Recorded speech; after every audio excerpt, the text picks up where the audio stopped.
acordo com a Bíblia, esse Deus, o Deus verdadeiro, o Deus da Bíblia, esse Deus único...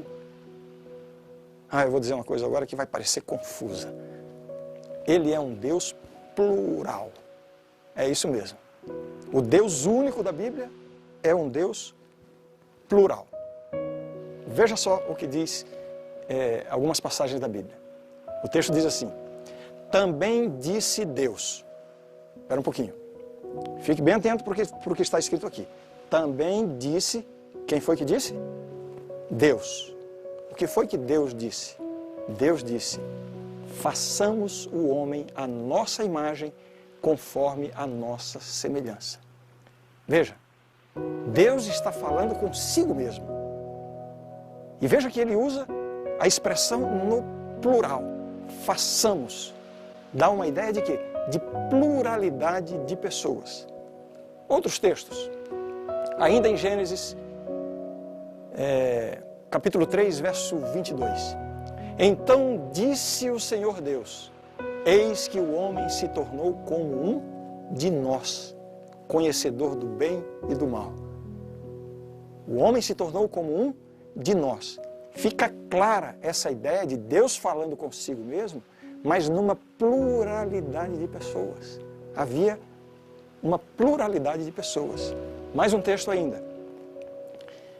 Vinde, vejam, é Deus falando consigo mesmo. Vinde, desçamos e confundamos ali a sua linguagem, para que um não entenda a linguagem de outro. Aquela história da Torre de Babel. Mais uma vez, de forma clara, o uso do plural, Deus falando consigo mesmo, dando essa ideia muito clara de pluralidade. É verdade que algumas pessoas que encontram dificuldade em entender essa coisa de Deus ser único e ser ao mesmo tempo um Deus plural, algumas pessoas dizem assim: não, aqui a expressão está no plural, mas a gente explica da seguinte forma: isso aqui é o que se chama de plural majestático. Você já deve ter ouvido plural majestático. Você vai se dirigir a um rei, você o chama de Vossa Majestade. É uma só pessoa, mas Vossa Majestade. É a ideia do plural majestático. Será que essa explicação pode se aplicar a esse caso aqui da Bíblia? Bem, um dos princípios mais elementares de interpretação da Bíblia é você explicar a Bíblia buscando argumentos na própria Bíblia. Você não pode adotar um argumento fora da Bíblia para comprovar alguma coisa que está na Bíblia. E essa ideia do plural majestático não cabe aqui. Por quê?